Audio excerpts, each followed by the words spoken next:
दुधी भोपळ्याच्या सालांची चटणी आज बघूया आपण. खूप छान लागते आणि पौष्टिक आहे.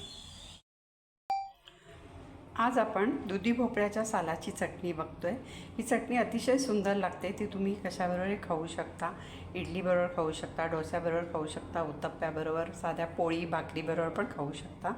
आणि जसं भाजीमध्ये आपण म्हणतो विटॅमिन्स वगैरे असतात, तर भाजीपेक्षा सालांमध्ये जास्त विटॅमिन्स असतात. त्यामुळे मी कुठच्याही म्हणजे दुधी भोपळ्याची किंवा दोडका म्हणजे शिराळ्याची सालं मी काढली तरी त्याच्या चटण्या बनवते, टाकत नाही. तर आज मी ही तुम्हाला चटणी दाखवते. ही दुधी भोपळ्याच्या मी अर्धा दुधी भोपळा म्हणजे त्याची भाजी केलेली, त्याची ही सालं आहेत.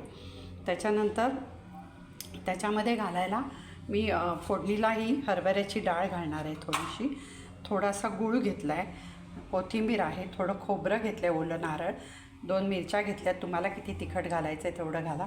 तसंच चिंच घालणार आहे. चिंच आणि गूळ यांनी ती चटणी आंबट गोड छान लागते. आणि एक छोटा चमचा भरून मी तीळ घेतले आहेत आणि थोडेसा अर्धा चमचा जिरं घेतलं आहे. अगदी एक थोडासा तुकडा आल्याचा घेतला आहे. हे सगळं मी आता ह्याच्यामध्ये घालून ती चटणी कशी करते ते आपण आता बघू. अगदी थोडंसं मी तेल घालते आहे. आपल्याला ही डाळ आणि हे परतून घ्यायची तेलामध्ये. थोडंसं तेल घातलं आहे, त्याच्यामध्ये मी हरभऱ्याची डाळ घालते. ती छान परतून घ्यायची आहे तेलामध्ये.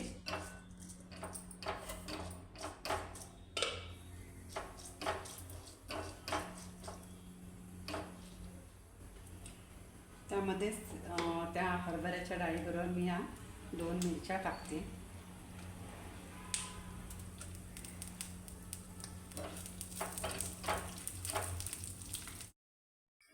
डाळ आता छान लाल झालेली आहे.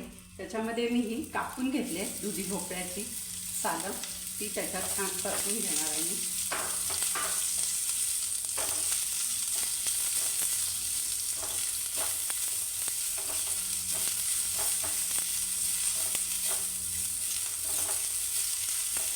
त्याचा कच्चेपणा जाण्यासाठी अगदी थोडंसं त्याला शिजवायचं आहे आपल्याला.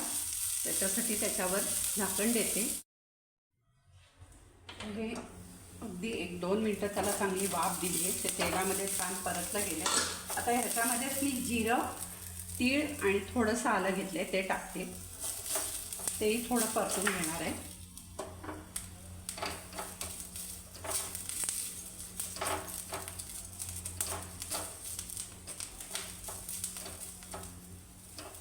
अगदी थोडा वेळ मी ह्याच्यावर झाकण ठेवते. आणि छान झालेलं आहे आपलं. आता हे पूर्ण गार होऊन द्यायचं आहे आणि मग आपण मिक्सरला लावणार आहे. पूर्ण गार झाल्यावर आपण मिक्सरला लावू. आता हे छान गार झालेलं आहे. ते मिक्सरच्या भांड्यात काढून बाकी सगळं साहित्य त्यात टाकूया आणि मिक्सरला फिरवून घेते मी चटणी.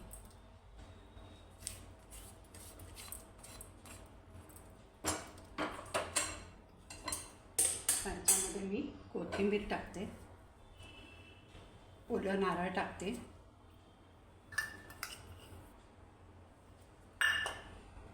थोडीशी चिंच मी पाण्यात भिजवून ठेवली होती ती टाकते. भिजवून ठेवली की ती लगेच मिक्सरला छान वाटली जाते. स्वच्छ धुवून भिजवून ठेवलेली. आणि गूळ टाकते. तसंच आता ह्याच्यामध्ये आपण थोडं चवीनुसार मीठ घालूया.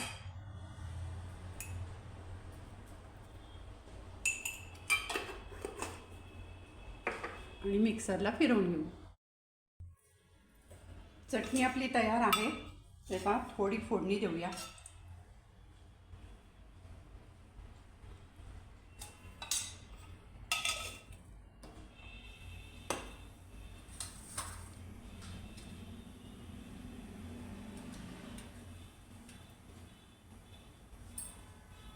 थोडी मोहरी, हिंग,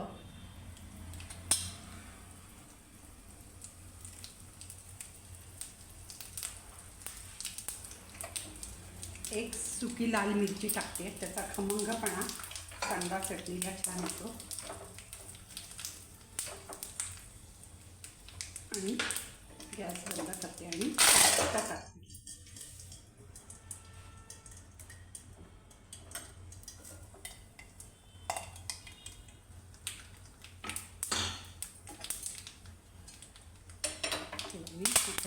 चटणी बरोबर.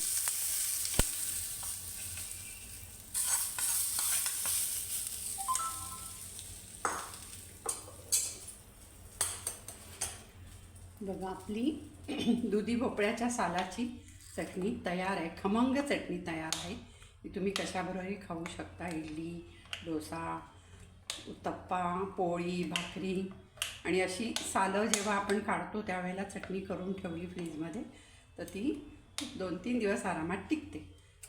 आता ही चटणी तुम्ही करून बघा आणि तुम्हाला कशी वाटते. तुम्हाला जर आवडला माझा व्हिडिओ तर व्हिडिओला लाईक करा, शेअर करा, सबस्क्राईब करा आणि कमेंटमध्ये मला सांगा तुम्हाला चटणी आवडली का. बाय.